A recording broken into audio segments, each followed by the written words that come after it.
Look, if you spent literally any time building AI applications lately, you know exactly what the integration problem feels like. You want your new AI agent to talk to GitHub, maybe pull some data from Jira, query PostgreSQL, and then drop a message in Slack. But to actually do that, you end up writing these custom, incredibly brittle API connectors for every single service. It's an absolute nightmare to maintain, right? But what if there was a universal standard? Think about the hardware world for a second. We used to have dozens of proprietary charging cables lying around, and now we just have USB-C. Well, in this explainer, we're going to look at the software equivalent for artificial intelligence. We are talking about the Model Context Protocol and why it is rapidly becoming the USB-C of AI applications. Welcome back, AI engineers, cloud architects, and platform developers. I am super excited to take you through this architectural deep dive into the Model Context Protocol, or MCP. As we transition from building simple text chatbots to these highly complex agentic AI systems that actually interact with our enterprise infrastructure, standardizing how our models access external context, it's no longer optional. It's a critical fundamental requirement. Okay, let's quickly run through our roadmap for this explainer. We'll start with the AI integration problem, move into Model Context Protocol Explained, map out the MCP architecture and flow, compare MCP versus traditional integrations, tackle enterprise security and governance, and finally look at the future of MCP. All right, jumping right into part one, the AI integration problem. To truly appreciate the solution here, we've kind of got to feel the pain of the problem first. Before MCP, integrating AI agents into enterprise systems resulted in this massive end-to-end integration spaghetti.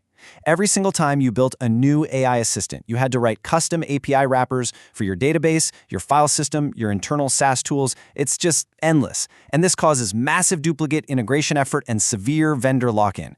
But worse than that, it leads to context pollution, where you're loading massive schemas and entire conversation histories into context windows, which actively degrades your large language model's performance over time. After MCP, we get this beautiful, standardized, decoupled communication layer. The AI doesn't need to know how to authenticate with Jira anymore, it just needs to know how to talk to the MCP server. Moving on to part two, Model Context Protocol Explained. So what actually is this protocol, and how does it fundamentally shift how we design applications? At its core, the Model Context Protocol is an open standard that allows AI models to securely and reliably access external data, tools, and actions. The absolute most crucial point to take away here is this. In MCP-based systems, models do not connect to tools directly. Not anymore. They interact through a standardized layer that exposes context in a totally uniform way. It completely decouples the AI's reasoning capabilities from the underlying data access mechanics. To really get this, we need to break down the client-server architecture. It's actually pretty straightforward. The MCP client is your AI assistant or your LLM. It's the entity that's requesting context, discovering what tools are available, and deciding what actions to take. Then you have the MCP server. That's the bridge. It sits right in front of your actual data sources, whether that's a local Postgres database, a GitHub repo, or a SaaS tool like Slack, and it provides secure, standardized access back to the client. This means all the heavy lifting of authentication and API routing, it lives securely on the server, not crammed into your agent's prompt. Okay, part three, MCP Architecture and Flow. Let's walk through how this builds into a functioning, real-world system. Imagine a user prompts an AI agent and says, "Summarize all my open Jira tickets," and send the summary to Slack. First step, the user submits that prompt. Second, the MCP client parses the intent and queries the MCP server to discover available tools. The server basically says, "Hey, I have a Jira tool and a Slack tool." Third, the MCP server safely executes the connection to Jira, pulls those tickets down, and then connects to Slack to post the message. Finally, the results are returned to the client, and the LLM generates a grounded, final response for the user. Think about that for a second. The LLM never had to manage a single API key. Now that whole flow relies on a few core concepts working perfectly together: tool discovery and invocation, context sharing, resource access, and prompts generation. By structuring data access this way, MCP solves that massive issue I mentioned earlier, context rot. Traditional integrations often just dump way too much information into the prompt, which tanks your model's reasoning over time. MCP allows for just-in-time retrieval. It pulls only the exact resources needed at that exact moment, which keeps your context window completely pristine. Next up, part 4, MCC versus traditional integrations. Now, I know what a lot of you platform engineers out there are probably thinking, and we absolutely need to address the skepticism head-on. why on earth use MCP when command line interfaces, or CLIs, are cheaper and faster? It's a highly valid debate. In fact, Dennis Yaretz, the CTO over at Perplexity, recently noted that internally they are actually moving away from MCPs toward direct APIs and CLIs for their production pipelines. And the reason? Token math. A standard CLI operation might cost you around 200 tokens. The equivalent MCP operation, because of all the schema loading and protocol overhead, can burn anywhere from 32,000 to 82,000 tokens. That is a massive difference if you're running millions of automated background tasks every day. But here's what's really interesting when we look at the broader trade-offs.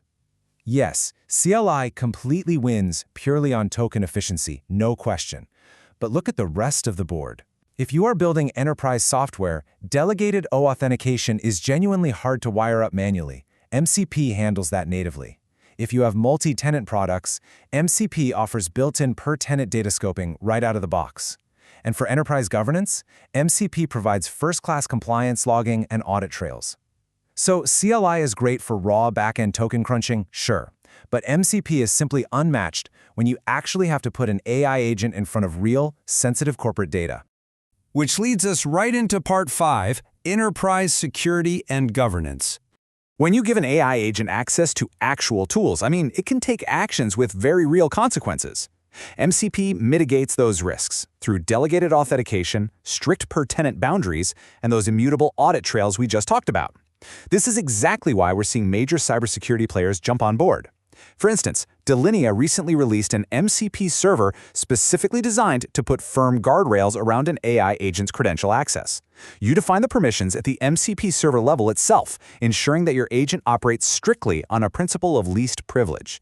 And look, this kind of standardized governance, it isn't just a nice-to-have anymore. It's actually becoming a strict regulatory requirement.